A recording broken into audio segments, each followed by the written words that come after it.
The Riddle Song, by urban fiction author Kennedy Brown. Some I know whatever you did years ago. Kind of messy. Nelsha. Chapter 1. I had just gotten home from a long day's work at Greer United Bank and I was dog-ass tired, but judging from the loud-ass laughter coming from my house as I entered it, Jiroi and two of his friends were playing 2K on the PS4 while his younger sister Marlo was doing her homework. She at least acknowledged me by a Susan Atkins-like wave to Abigail Folger before butchering her in the name of Helter Skelter. These two teenagers drive me crazy, but after my husband died 4 years ago, the two of them and family members are all that kept me going, but had it not been for Jiroi and Marlo, I knew my late husband Lee would not want me mourning, well, at least not this long, and although the kids were mourning alongside me, I knew I had to be strong. I would not want to let them down. They have lived that too many times. Lee and I were not their parents, but we have raised them since they were preschoolers. Their mother, Lorraine, is my older sister who is strung out on drugs. She was in one bad relationship after another. I cannot even count the times when my siblings, parents, and in-laws had gotten out our beds, because she had either left her kids unattended or has been found beat up by trying to snatch drugs from dope boys while giving them blowjobs. She would either wind up in a hospital or being beaten on until one of us showed up to pay off her debt. But one day when Jiroi was 4 and Marlo was 2, my sister showed up on my doorstep with her babies. Lee and I had just gotten married. And I was hoping she wasn't gonna ask her thieving ass with us what she said. After I fixed her a plate of turkey bacon, eggs and grits and a miniature plate for Jiroi, I took Marlo into my arms and carefully fed her. Hell, from the way Jiroi and Lo were eating, they might turn cannibal and eat little Marlo. I heard Lee enter the kitchen. My back was turned, but I could hear the clang of fallen utensils. Hey Uncle Lee. Jiroi jumped into his uncle's arms. Hey buddy boy. Lee grinned as he spoke to Jiroi. He then walked over and kissed Marlo's little plump jaws, kissed me, then turned to look. What you gonna steal from us this time, or how much you need? Lo just sucked her breath. Emma, let that go, because I need a favor. What else is new? That is the only time we see you or these babies. I added. See, y'all pushing it. I would never ask this of you if it were not important. I met this guy. He plays with a band, Soul Glow. Hell nah. I know where this is going. You need a loan so you can get a bigger place because this shit. Here, loan denied, and don't think you and Soul Brother number 1 gonna lay up. Lee began. Lee, I am not talking to you. I am talking to my sister. Don't blow a gasket. Your sister is my wife whose sympathy you always play on. I have never asked you two to take my kids for a while, Lee and I both looked at her like it was a sick joke. By Lo. Leave now. Before she took the baby from my arms, I said, you go, these babies are just fine. She smiled. Are you sure? Lee grabbed his keys and took Jiroi by the hand.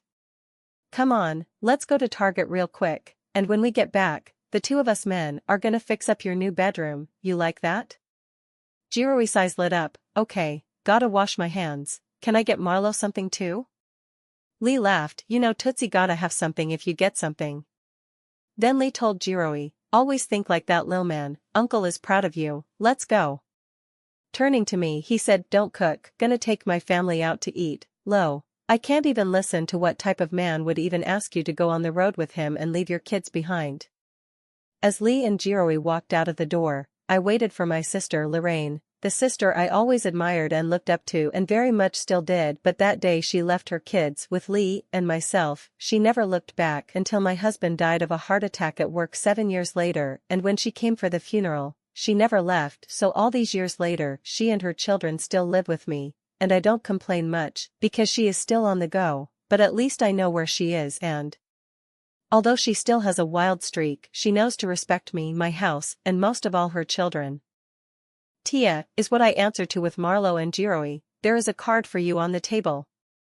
Marlo said as she came into my room, plopped down on my bed and began rummaging through my purse, a ritual she has done since age 3, knowing I had her a treat. This began years ago, ring pop, Tootsie pop, but now she does it to fill her piggy jar. No coins, all paper money in a mayonnaise jar. I always let her have what is left from what I spend on lunch. She should be teen rich by now. Jiroi, however, has a job part-time at GameStop and does well managing money. He even asked to pay a bill every month. I Told him it was unnecessary but he insisted, so I let him pay to keep the residential phone on. Since we mostly use our mobile, the bill is rarely over $30, but I am proud of him.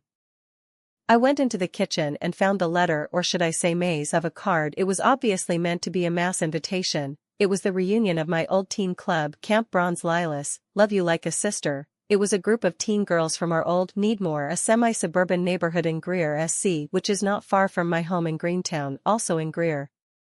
The girls in our neighborhood ages 12 to 17 attended 2 weeks in the summer. It was located near Table Rock and founded by the two nosiest broads in our neighborhood, my mother, Mara Gail Mack, and my homegirl, Tessa's Aunt Pam. It was designed to keep us girls on track, but where there is a fast-ass girl, there were ways around rules, and trust we broke many of them, especially as we grew older. It was a lot of fun, yet a lot of arguing, as young girls do, and of course bonding, a sorority-like sisterhood. But since teen moms are exempt, my sister Lorraine was one of the teen girls to become pregnant, so she stopped attending, and sadly the following year I would be involved in an accident that would result in me being barren, so I still attached, as did Tessa, along with 5 other girls: Vicky Coleman, Lachey Hawkins, Charlene Evans, Renee Fowler, and Khalida Smith all attended, and as I said, we had a bond no matter what. So when I opened it, it also had Lorraine's invite. Knowing it may have been hard for them to locate her, it simply read, Nelsha Young and Lorraine Mack. You along with your fellow Lilas. Your presence is requested Sunday, September 10, 2016 for an inquiry involving Camp Bronze Lilas, 6 p.m. 324 Erskine Plaza, Greer, SC 29651. Really paying any attention to it, I threw it back down on the table. When my phone rang, it was Tessa. Nelsha, turn on the TV, channel 7. First I get this weird demanding card, a meeting now, this shit? This is Sheila Ross reporting live. It seems that the skeletal remains of an infant was found in the basement foundation as the building was being demolished. It was once a 2-week summer camp for young urban girls. Camp Bronze Lilas, the owners and founders, Mara Gail Mack and Pamela Tanner, could not be reached for comment. Tessa, you see this shit? This gotta be bullshit. Who would even think they could just do this to an infant? I know. Have you heard from any of the others besides Lo? My phone beeps and it is Vicky. I conference phone call to 3-way calling. Tessa, Vicky is on the other line. Vicky spoke. Why would they assume it was one of us? I don't know, hell, none of us were pregnant back then, plus the building has been abandoned so long that anyone, wow. Tessa said. I just got 2 emails from Charlene and Renee. We are gonna have to meet up sometime this week and see what's going on, I said. They both agreed. As we hung up, I sat and felt so nostalgic, trying to register. What the hell is going on? Tessa. Chapter 2. Straight up, this is some OL bullshit.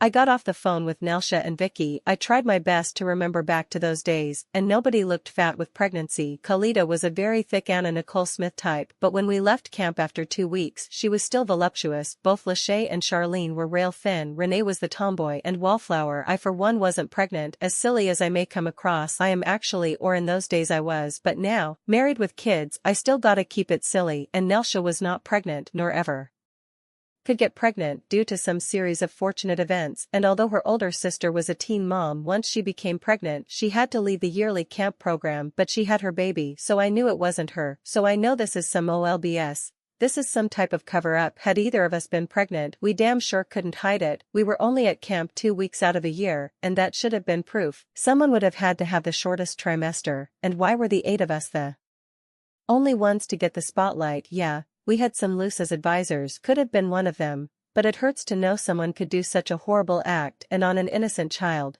and the bitch who did it should be charged with murder, infanticide, whatever a low-ass mommy dearest is charged with. I hope she gets the maximum time allowed. Having talked to Nelsha and Vicky, we decided to meet with the other girls to talk about this shit, because we are not gonna be charged on something we did could not ever do something to evil as this.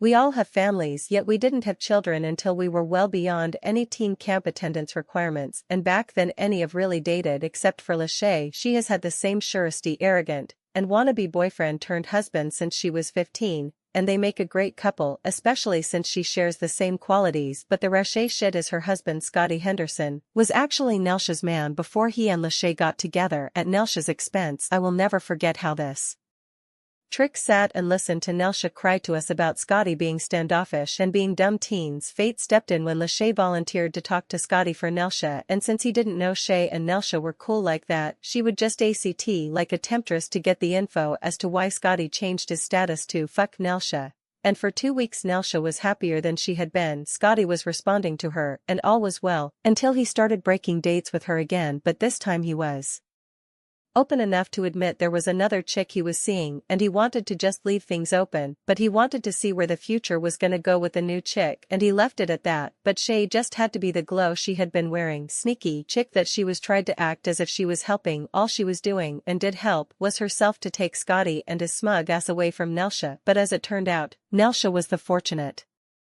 one, because after he and Shay got married he pretty much forgot that you can't date or sleep with anyone other than your spouse. Shay may have had money in her family. Her dad owned 2 construction companies and a landscaping company of which Scotty is the supervisor, and there is no secret that he does who, what, and when he wanted to.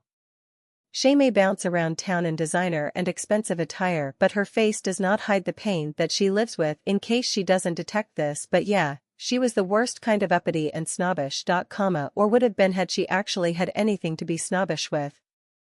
Khalida. Chapter 3. This bitch right here. I am running a bit late, but on my way to meet y'all. This is straight ignorant, I said to my homegirl Nelsha as she and I hung up. I began thinking back down memory lane. It has been all over the news about an infant's remains had been found at our old campground. I at first thought the card was from someone trying to be funny. I have always been thick, but when I was at camp I was not even dating, let alone fucking. See, many people mistake us thick girls as being so desperate to be found attractive, when in fact we are stoic, statuesque. Lita, my husband, Kelton yelled, come here. They are talking about the camp on our city confidential. Shay ass is giving an interview. I hurried to grab my soda and plopped down beside my hubby, who handed me remote to raise the volume, as I sent text messages for Nelsha, Tessa, Vicky, and Renee so they could tune in also. While waiting during the lead-up stories and commercials, Kelton said, I am no genius, but I didn't think she would be so attention-hungry that Shay would go on TV. Suresty ass. I laughed and agreed with him. I thought, well, maybe Shay is trying to speak out in our defense, trying to get us off the wagging tongue and loose-lipped opinionated chicks. Welcome to our city confidential. I am Kendra Hayes. Thank you for joining us. Last week, as the old teen camp for young teen girls owned by Mara Gale Mack and Pamela Evans was in demolition of the main building that housed at least 40 girls for 2 weeks during the summer 1986-1994, when the skeletal remains of a fetus in the boiler room incinerator, it was reported that a few of the young girls, now young women, are being questioned by authorities. But today we have one of the young ladies, Lachey Hawkins Irby, has agreed to sit down with me to tell the reasons why neither she nor her friends could have been the culprit. Help me welcome Lachey. Thank you for having me. I am just sick with this mess. I can only imagine. Tell us exactly why this has come to the attention to just a few girls, namely you and your friends. Yes, it is only someone who has nothing better to do than to try to sully our innocence, but what they are doing is causing friends to turn and point the finger at each other, and it also causes pain to our family, friends. For instance, the landscaping business my husband runs for my family, Hawkins Landscaping. People come into the shop and this is the first thing they want to ask about before they mention business. I can understand how that could be frustrating, but without calling last names, Nelsha, Tessa, Vicky, Khalida, and Renee, could you give us a bit of insight on these ladies? Nelsha and I grew up next-door neighbors, and we have a friendship that exists to this day, although we did have a parting of ways once due to the fact she was dating the man I would marry. But this I can say. Nelsha, I know 100% didn't do it. She has been barren since an accident at 16. Tessa is still in touch time to time and there is not a dangerous bone in her body. She got married right after high school, and when she gave birth it would be a few years later, after she had already had her child. She met a nice guy. She would marry any man so that her child would not be raised in a single-parent home, much like she did. I mean, her parents are married, her dad just left everything up to the mother. Vicky and Renee are out of the question. Vicky was a kind of wallflower and has never, even to this day, had an exclusive relationship, but I do not look down on her. She is a whiz with her 4 kids, despite the fact they all have different fathers. Prove that she would never have done something such as this. Renee is married, but she is now, and for as long as I can remember, has been with the same woman for 7 years. And Khalida has always been thick or big-boned, but she was not pregnant then. Either she left camp each year as big or bigger than she was when we arrived. Wow, quite a story. We all here are hoping it ends well. Thank you so much Lashe Hawkins Irby for taking the time to give us insight of this tragic story. Kelton and I were shocked, but before they could turn off Kendra's mic, she was clearly saying in distaste and embarrassment of Shay. The reporter was heard mumbling, "This bitch right here."